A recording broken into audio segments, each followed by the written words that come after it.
Good morning, YouTube family. This is important to remember, especially if you're dealing with habitual sin or if you're really trying to share your light with the world and you're really trying to bear good fruit.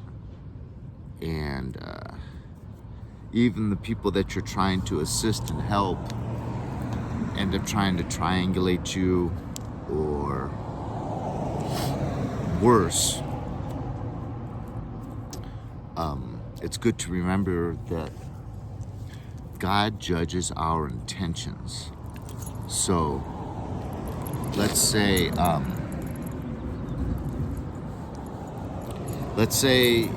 there's a homeless person on the street corner, and you start talking to maybe this homeless guy panhandling about Christ. He's a believer, so you maybe flow him a 5 or a 10 spot. And then right when you get out of sight, he packs up his little wheelchair, his dog, his sign, runs a liquor store and buys a 5th of vodka.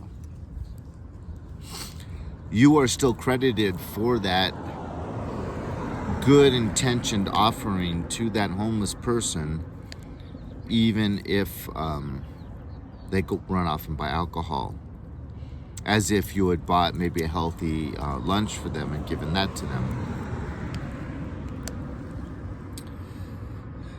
because you intended good. It is really hard if you are trying to assist and help people that then kind of switch up on you.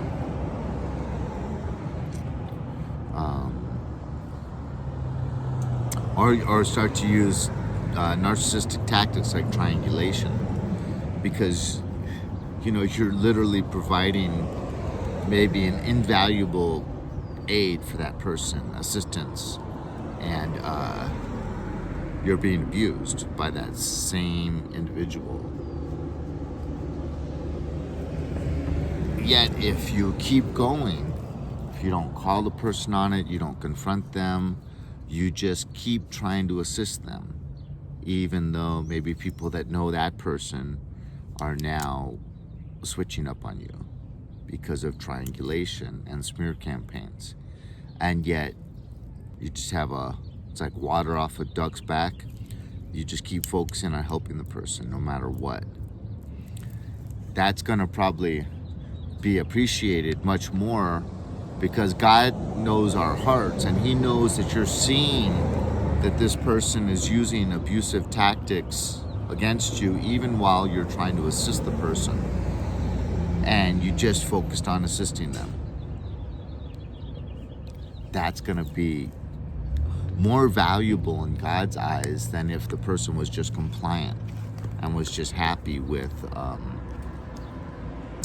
the assistance you were giving them, and was genuinely appreciative and thankful and went out of their way to show that gratitude.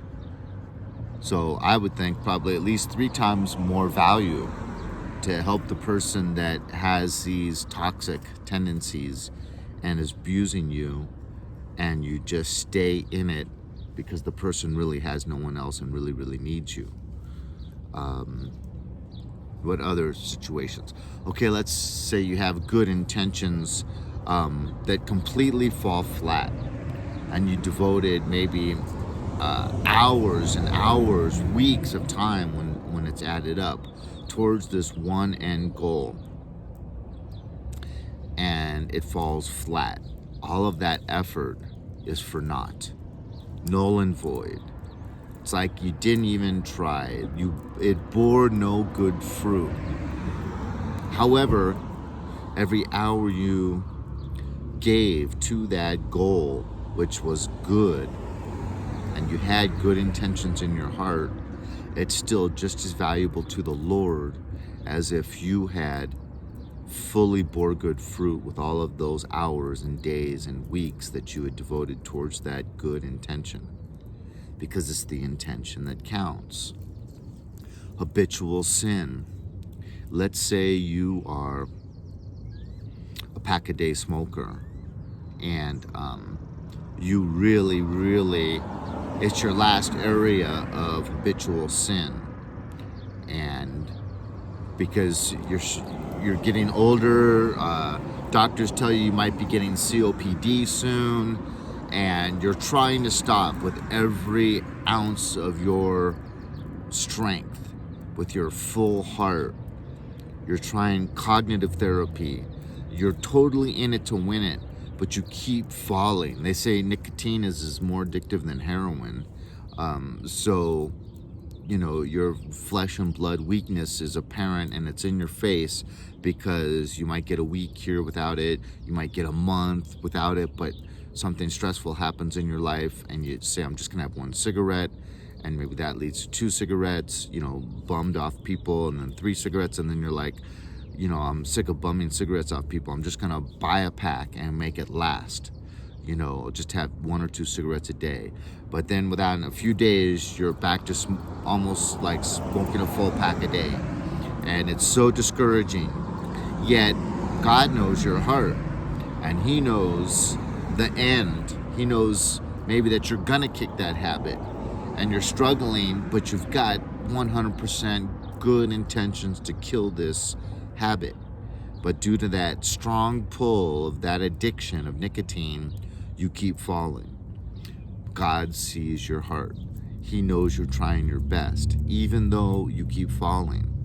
So I just think it's good to remember, and it shows the depth of love that Christ has for us. Even us sinners, even some of us still stuck in habitual sin. As long as we're struggling and we have that good intention, I mean, look at Christ on the cross. Maybe that's not the most appropriate, but that guy was a sinner his whole life, total thief. He merited that crucifixion. And yet, Jesus told him, this day you will be in paradise with me. Because he humbled himself.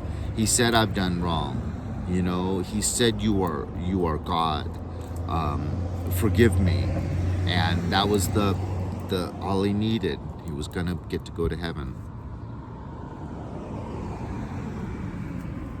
So just wanted to throw that out there, because life is tough and we are all imperfect, but it's the intentions that God sees. It's the effort that counts, not the end goal. I mean, the end goal, like with killing cigarettes, is very important, you know, but you got to believe that He will help you with that, and whatever you pray for, if it's within His divine will come to pass. So as long as you're praying to kick that cigarette habit and you've got the effort, they're dovetailing perfectly, and eventually your weakness will be made perfect in His strength. And you have to believe and trust in that, and then it will happen. God bless.